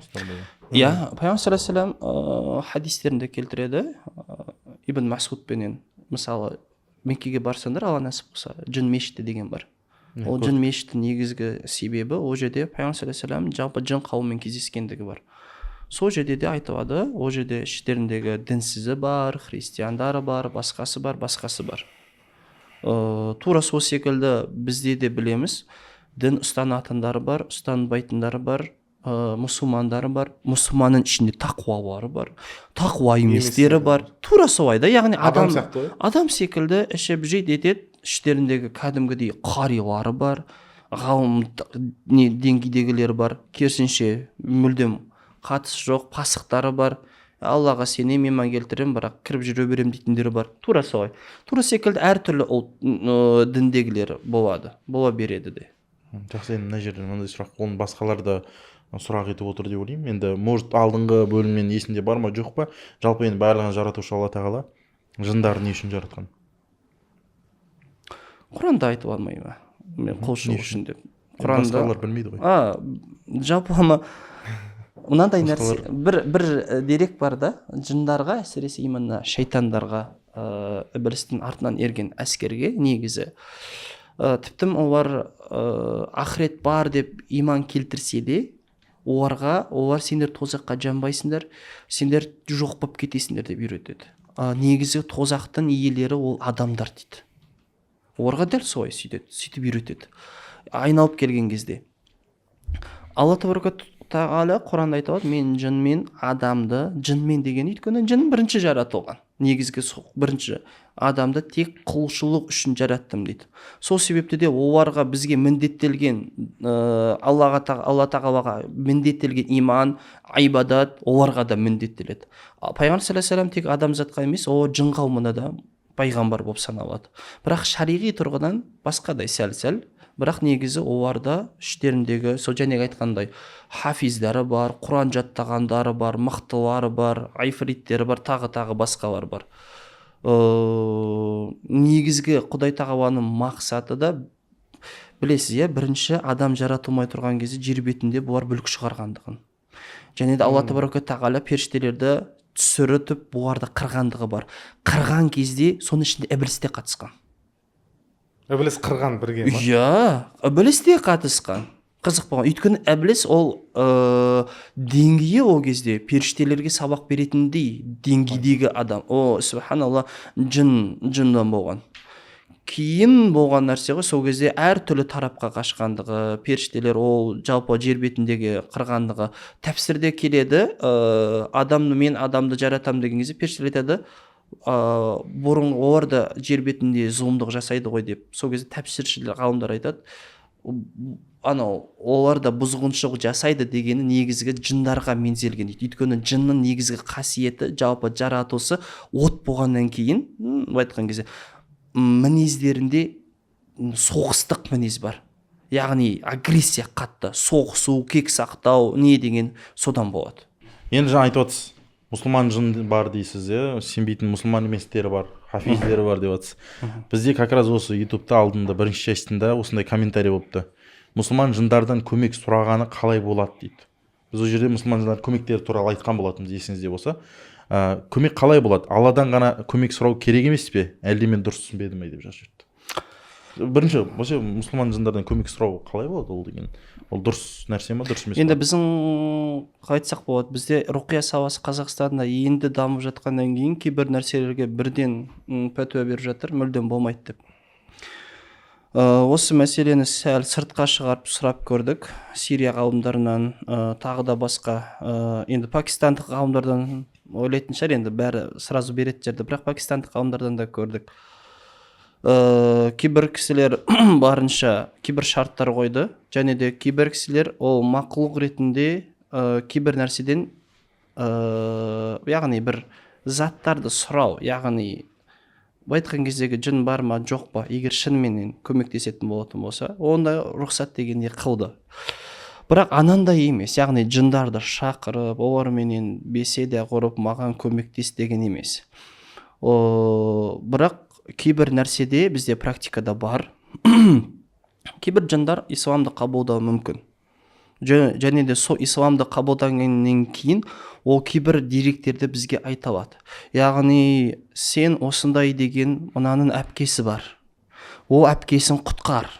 Соған себеп бол. Өйткені ол ана жын мынаны өлтірейін деп жатыр, сөйтіп жатыр, бүйтіп жатыр. Яғни осындай деректер келтіретін жындар бар. Тура сол секілді. Ол қалай келтіреді? Ол шығайын деп жатқан кезде айтып кетеді. Яғни адамның несіменен, денесі, яғни тілін пайдаланады. Енді менің практикамда мынандай болды. Бірақ біз олардан көмек сұраған жоқпыз. Бірақ Алланың құдіретіменен, берекетіменен менің үйімді тазалап кетті. мұсылман жындар келіп. Үйімде, сол үйде бір кісіге дем сап жатқан болатынмын, бірақ оның алдында өте үлкен бір жын шыққан болатын, исламды қабылдап. Яғни енді мәрит деп атайды, Аллаху алям. Бірақ әйтеуір жалпылама өте үлкен сиқыршы болған, көп жылым кеткен болатын, Құдай тағаланың құдіретіменен ол исламды қабылдады. Бірақ мен ойлағам, ол ешқашан қабылдамайтын шығар деп. Бірақ Алла қаласа қабылдайды. Және де сол анау дем сап жатқам өз үйімде. Яғни квартира болатын. Квартирада негізі сол кездегі квартирамда байқаусызда енді нақты бір етпеген себептіден ұқпай қалдық, бірақ жын өте көп болды. Себебі астында монша болған. Үйде де жындар болады. Үйде, моншаның несінен кейін үйде өте көп жын болды. Яғни сол айтқан кезде квартира болғаннан кейін сол жерде қалып қалған. Қанша көбірек қуысақ та дұрыс қуылған жоқ болатын. Бірақ сол күні бір кісіге дем салдым үйде. Үйге дем сап жатқан кезде іштегі жындар шығып сөйлеп отырған беті болатын, яғни анау мынау деп бетіп отырған. Бір кезде бүйтіп айна терезеге жаққа қарады да өзінен өзі шошып кетті да, бақырып, бірақ не болды деп сұрасам, келіп тұр деп қорқады. Нелер келіп тұр десе, жындар дейді. Қандай түрлері десе, аппақ, ол мұсылман жындар. Негізі ол мұсылман жындар. Соның алдымда терезені аштым. Терезені ашпаймын, вообще анау бұрышқа бірақ барды. Ананың ішінде мұсылман емессің? Олар мұсылман еместер. Ішінде адам. Иә, олар анау сол именно сол неден кіріп алғандар ғой деймін, шамасы, сырттай кіріп алғандар да. Содан не керек ана жерде? Бір бұйрықты мензеп тұрды. Ана іштегілер айтты да. Яғни бір бұйрық. Сосын бисмилля, тазартыңдар ден өз үйім ол кезде. Анау кісі 2-3 дом алады, сол жерде көзімше. Бір минутқа жетерден кейін жоқ болып кетті. Айтқан кезде ана ішіндегі жындарды суырып алып кете салды, және де үйдегі жындарды толыққанды байлап алып кетті. Яғни мұсылман жындардың көмегі бар. Көмегі бар, әрине көмегі бар. Кейбір адамдарға көмектеседі солай. Егер мұсылман жын бір адамның ішіне кіріп кетсеш? Жоқ, олар пасықтар кіреді. Бұлай негізі мұсылман жын кірмейді? Негізі кірмейді, негізі. Бірақ олар шығуы тезірек. Бірақ основной айтқан кездегі бізде әрине кейбір методтар бар. Тікелей мұсылман жындармен жұмыс жасаймын, және де солардың күшіменен жын шығарам деген кісілер бар. Бірақ мынандай ғой, бір жынға толыққанды мұсылман ба, мұсылман емес па, ең қаттырақ зерттейтін нәрсе. Ол яхуди болуы мүмкін, және де ол адамды алдауы мүмкін. Өтірік мұсылман болып. Ол ғайып әлем болғаннан кейін біз білмейміз, ол сені 100% адастыратындығын. Яғни сондай нәрселерден өте үлкен тексерістен өткеннен кейін кейбір кезде, енді айтқан кездегі адамдардың ішіндегі ислам қабылдаған, не қабылдағаны сәл айтқан кезде негізгі бір таппай жатқан кезде оның көзімен пайдалануға болады деп ойлаймын. Өйткені қай оқида алсаңыз да бәрібір кейбір кісілер ғана бар шығар, бірақ біздегі көрген кісілер көбінесе кейбір нәрселерді айтып жатқан кезде соған иланып жатады. Көмектесіп жатқан кезде. Мен бір кісіден көргем, тіптім, мысалы, осы Алматыдағы анаған жын айтады, ананы, бұл тіптім менің практикамда да болды. Анау екі адам бар, екі адамды оқыдым, және де бағана айттым ғой, бір кісіге шамам жетпей қойды деген. Сол кісі отырды, және жанында тағы да бір кісі отырды. Сол кісіге жынды қинадым мен, ананың көзінше. Қинадым, бір кезде жын тұрып айтты, қинама, оның бабасын ар жақта байлап тұр деді. Оның бабасын байлап тұр, ана шығатын болса, бабасын өлтіреміз деп тұр дейді. Анау қиналса да шықпайды. Сосын мен дедім, сен шаман жете ме аналарға дедімші. Енді ол жан ғой, тәкаппар, жетеді деді. Давай, күшіңді көрсетсе маған дедім. Қазір көрсетем деді. Шай деп аналарға бақырып еді, қазір бар ғой, жібер анам бабасын, қазір шығам, ұстап алсам өлтірем деп еді. Субханалла, ана жерде ана әйелден шығып кетті кәдімгідей. Получается, бірінші адам ішіндегі жын, екінші адам ішіндегі жынға жан ашып тұр ма? Жан ашып тұрды. Өйткені оның баласын байлап тұрды, сен оны ұқып тұрған жоқсың дейді. Расыменен де мен ұқпаймын ғой. Яғни заставить ететін бар да. Ол расыменен де солай. Ол талай кездесті. Яғни бір адамның ішіне жынды кіргізеді, және де ол денеден шықпас үшін оның бала шағасын неғып алады. Айтқан кездегі егер сен шықсаң балаңды өлтіремін деген секілді. тура адамдардағындай ғой кәдімгі. Ол до конца барады сол үшін. Бұл жерде енді кейбір адамдар түсінбей қалуы мүмкін. Мысалы жаңа айттыңыз ғой, мұсылман жын кірмейді адам ішіне деп. Мұсылман жын кіреді, ішіндегі пасықтар. Қараңыз. Енді мысалы жаңағы кісі мұсылман жын ғой, ол мұсылмандықты қабылдады, одан кейін қабылдады. Басында былай. Жоқ, ол мұсылман болған жоқ. Ол Құраннан қиналып жатқаннан кейін ол жынға жаны ашиды кейбір кезде. И одан кейін негізгі не үшін қиналып жатқандығын айтып бердім маған. Сен одан кейін оның өзінің күшін сөйтіп пайдаландық та. Бірақ берекетіменен әйтеуір кетіп қалды содан кейін. Мына жерде тоқта сұрақ бар. Не бар ғой, жаңа аунады деп жатсыз ғой, мысалы тоғырлап аунады айтқанда деп, мысалы сол көтеріліп кететіндер бар, потолокқа жаңа секіріп кетіп домалайтындар бар. Енді менің практикамда бүйтіп анандай ететін болған жоқ. Біз кинодағыдай ұшатындай ондай болмай ақ қойсын. Бірақ ондай мүмкін ба? Енді потолокқа шейін көтерілу білмеймін. Кейбір кісілер айтады, сәл көтеріле алады дейді. Әсіресе ұшатын жындар көтере алатындығын айтады. Бірақ көбінесе ол кісілер рухани жағынан өте әлсіз болған себептен, және жындар өте үлкен себеп болады. Зікірі бар, Құраны бар нелерге қиынырақ оны үйтіп көтеру. Бірақ сонда да мысалы мынандай оқиғалар бар, яғни бір аяқтың ұшымен тұрып екінші аяғын аспанға көтере салған кісілер болады. Мостик жасап жатады, мостик жасайды, бірақ соның өзінде де тек аяқтың ұшымен ғана тұрады, екінші аяғы немен. Ол айтқан кездегі физикалық тұрғыдан ол қиынырақ өйтіп істеу. Былай сияқты, біз сізбен жүріп байқағаным, жындар адамның денесіне Құдайдың қалауымен кіргеннен кейін, олар осы денеде тәуелді ғой енді. Денеде болғаннан кейін осы әлемнің физикалық заңдарына бағынатын секілді. Ұшып, бүйтіп аспанда жүре алмайды да оларша. Тек адамның физикалық қабілеттерін усиливать ете алатын секілді. Өте үлкен сихырды жасап көтере алады. Сихырмен өтеді. Иә, жын сихырды осы адамға жасатқызады. И соның энергетикасымен, соның күшіменен көтере алады. Яғни мощный болу керек та. Өзінің күші бар, еще ненің күші бар. Ой, көтере алады. Әсіресе ұшатындар. Мынандай процесс болған бізде. Бірақ тағы да айтатыным, сихыр деген нәрсе ол 100% орындала бермейді. Алланың қалауы болады, солай болу керек, және де ол солай қабыл. Алла тағы қабыл етілген сихыр, қабыл етілмеген сихыр емес. Әлсіз болады.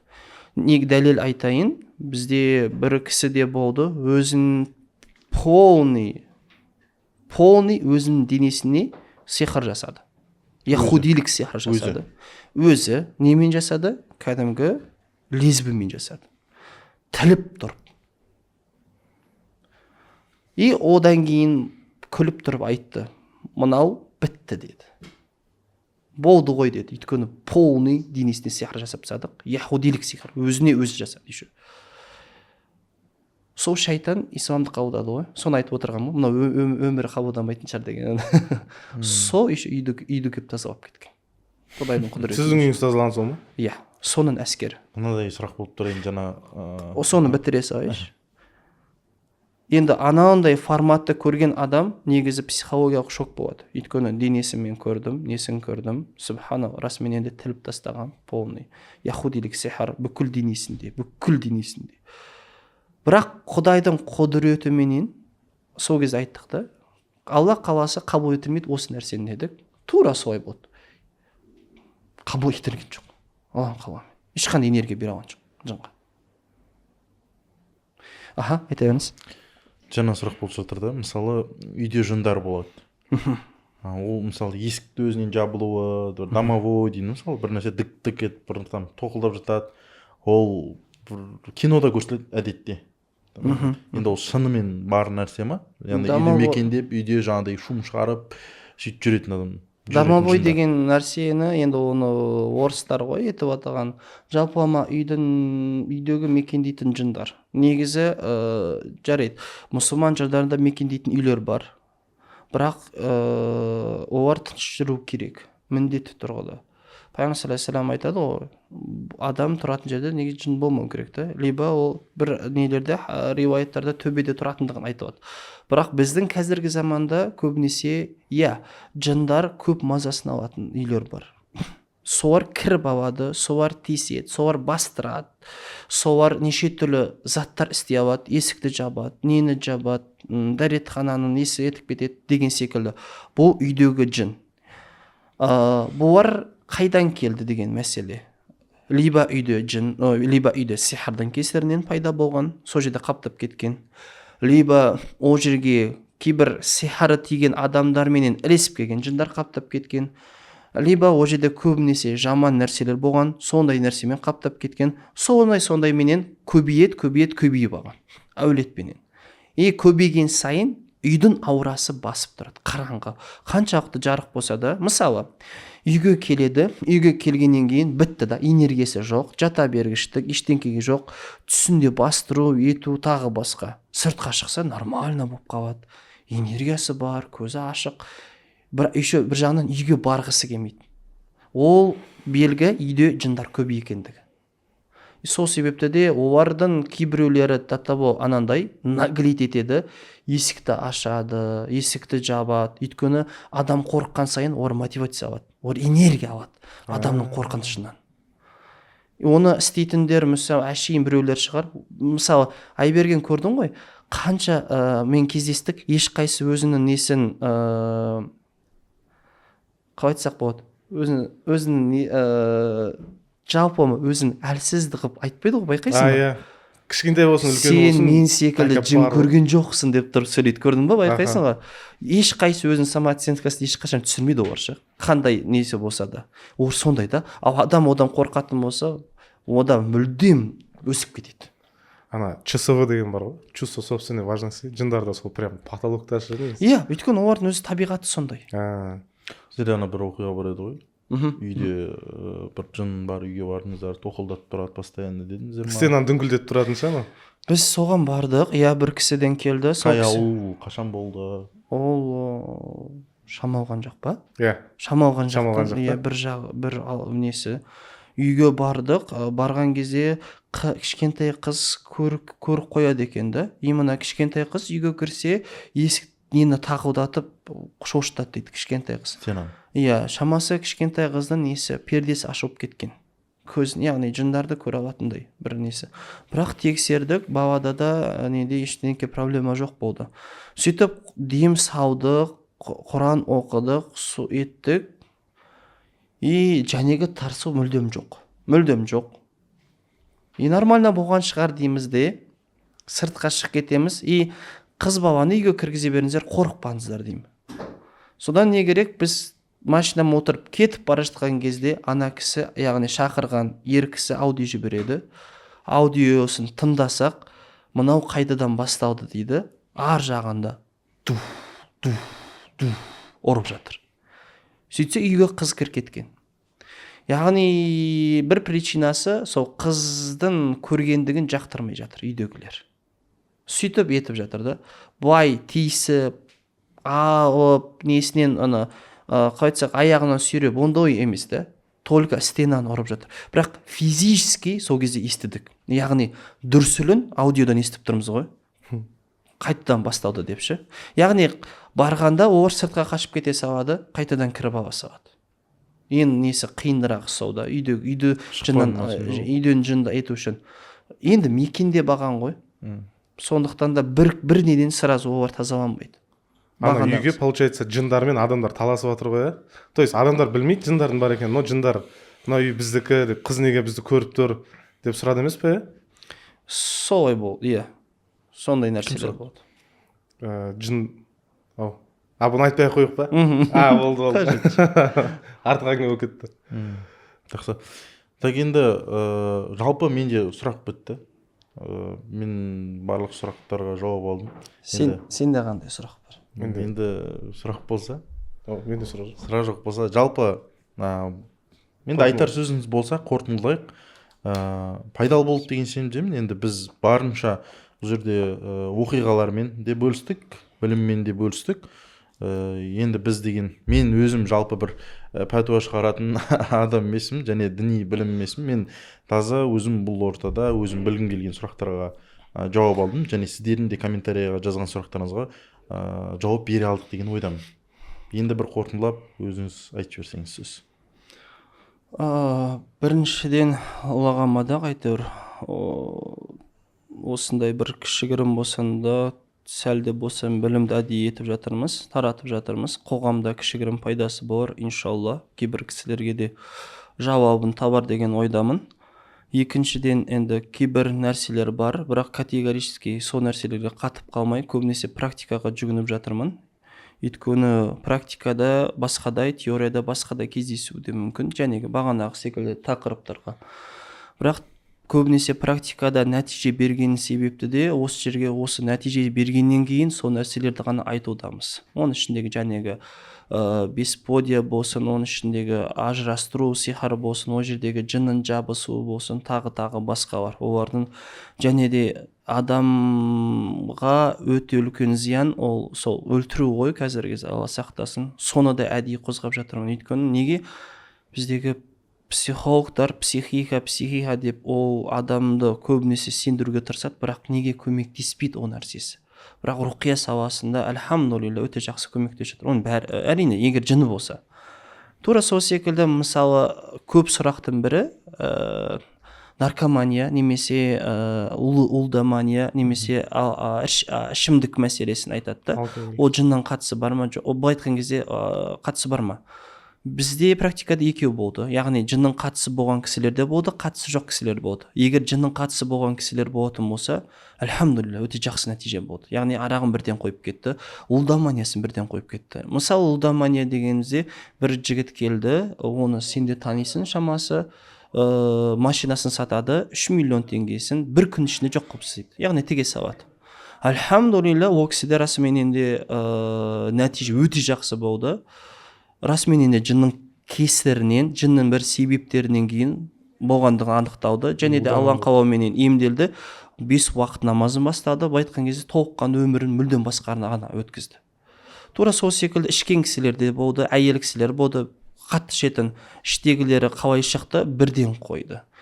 Тура сол секілді ешқандай жынның қатысы жоқ кісілер болды, бірақ олар Аллаху алям қойды ма, қоймады ма білмеймін. Шамасы қоймады. Оған өзінен тура сондай нәрселер ғой.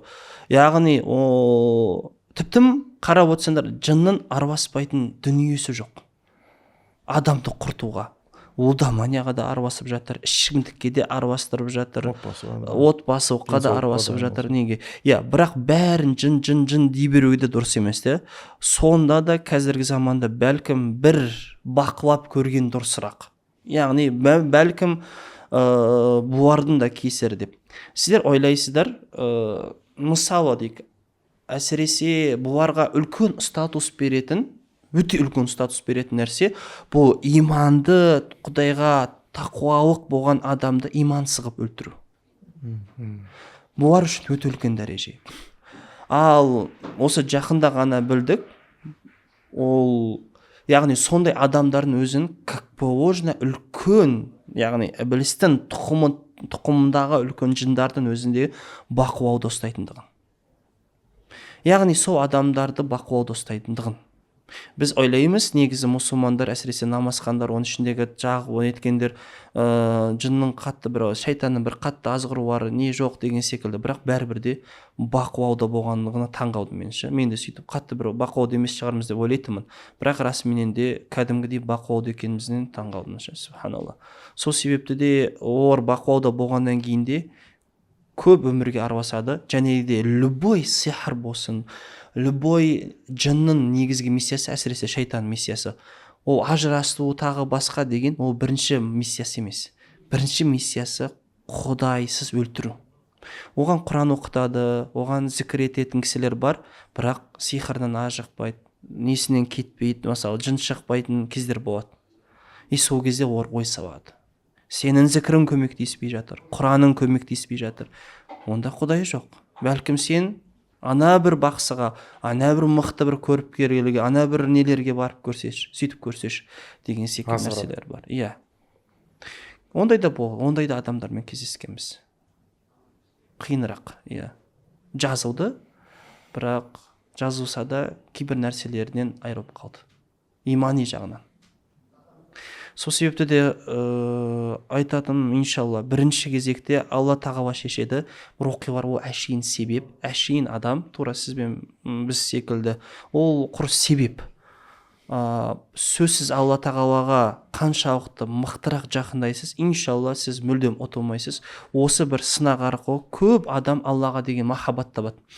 Шейх Хасан Али айтады, бір кісілер кезінде сихары жыны кетіп қалғаннан кейін бір уақыттардан келіп айтады екенді, ұстаз, бұрынғы өмірім жақсы еді деп. Неге десе, ана расслабуха болып кеттім дейді. Бұрын дейді, сол нәрселер үшін дейді, көп айбадат жасайтын едім, көп Құран оқитын едім, көп зікір айтатын едім. Қазір расслабуха дейді, түгім қалған жоқ деп айтады дейді. Субхана. Енді ол жазылмасын деп тұрғаным жоқ. Яғни сол кезеңдердің өзі Алла тәбарaka тағалаға өте қатты жақындататын кез. Оның дұғасы қабыл. Егер ол бір имани күшпенен, сихырмен өлетін болса, ол шахидтік деңгейде болады. Ол шахидтік деңгейде. Сол себепті де барынша иншалла Құдай тағалаға жақындаған адам, мейлі ол сихыр бұзылмаса да, ол ұтылмайды ешқашан. Ұтылмайды. Өйткені ол Алла тағаланы тапты, және де кейбір адамдар намаз оқымайды, соның кесірінен, яғни осы бір рухани ауруға ұшыраған кесірінен намаз бастайды. Бір адамдар намаз оқиды, бірақ Құранға түсем, әне түсем дейді, бірақ осы бір нәрседен кейін олар Құран бастайды. Кейбір адамдар зікір айта бастайды. Кейбір адамдар Меккеге барып, Мекке дегенді біледі, бірақ оған желаниясы жоқ, бірақ осыдан кейін Меккеге баруға тура келеді. Бірақ сол жаққа бар. Ұтылды ма адам? Ұтылған жоқ. Рухани керісінше нетті. Алла тағала оны бір себеп қылдырды сол нәрсеге жеткізу үшін. Әйтпесе ол нәрсеге бәрібір ол анандай сынақ болмаса жете алмайды. Тек күресуді тоқтатпау керек дейсіз ғой. Иә. Аллаға қаншалықты жақындайсыз, соншалықты иншалла Алла нәсіп қылса, оның берекеті сөзсіз болады. Осы айтып бағым иншалла. Не, айтамыз. Қорытынды сөзіңіз болса. Кішігірім ғана, енді біз Мәке сен секілді ұстаз емеспіз, сіз секілді ұстаз емеспіз. Ербол аға секілді. Мен ұстазымын. Жоқ, мен сен ұстаз емеспін дедің ғой, типа. Мен түсінген маңдайда, адамдар сенсе де, сенбесе де, мойындаса да, мойындамаса да, бұл әлем бар, бұл параллельный вселенная деп ойлаймын. Ол өмір сүріп жатыр да, біз секілді көбейеді. Дін ұстанатындар, ұстанбайтындар бар. Но менің өзіме көмектескен нәрсе ол аналитика, анализ жасау. То есть көп сенбейтіндердің анализі төмен болып жатыр. Олар ойлайды, а что если бұлар жоқ деп. Анализ мықты болса, а что если бұлар бар деген оймен зерттесе, по-любому олар жауапқа келеді деп ойлаймын. Екіншісі, бағанағындай ғой, анализ арқылы келу керек. Егер де сізде психологқа бардыңыз жоқ, дәрігерге бардыңыз жоқ, уже таппай жатсыз ба, онда рухияны қолданып көру керек деп ойлаймын. Үшіншіден, рухиды таңдаған кезде де абай болыңыздар. Мәке айтпақшы, тиктоктағы тикток емшілерге ұрыны қалмаңыздар. Ана видео бар ғой, пистолетпен емдеп ататыншы. Атың кім? Нұрлыбек деп ататын. Соларға ұрыны қалмаңыздар. Тоже олар таңдағанда да абай болып, сұрақтар қойып, әртүрлі. Сіз қалай емдейсіз, қандай методпен, жындармен сөйлесесіз ба деген секілді зерттеп көріңіздер. Баршамызға енді Аллах бұндай сынақтардан ары қылсын. Енді бұл да бір біздің ютубта ақша алып келетін проект емес, жалпы қоғамға бір пайдалы болсақ деген ниетпен жасап жатырмыз. Яғни бұл арқылы бір ютуб мыналарға бір ақша төлейді, байиды деген емес, сіздерге пайдалы болсақ деген ниетпен түсіріп жатырмыз. Негізі мен рухани әлемде бір ұстаз емеспін, таза өзім тендермен айналысып жүрген кәсіпкермін. Тек осы Ербол аға біздің осы жақын араластық болғаннан кейін осы кісінің білімін сіздерге жеткізуші ретінде мен де бір осы сауаптан құр қалмайыншы деген ниетпен жасап жатырмыз.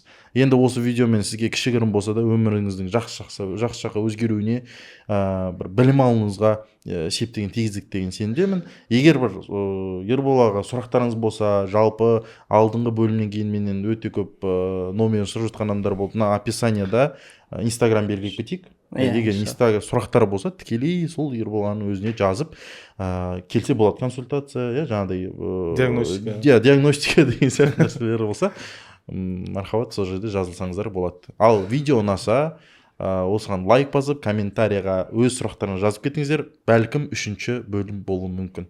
Талқылайтын нәрсе бар ма негізі? Бар, өте көп әлі де. Талқылайтын нәрсе бар екен.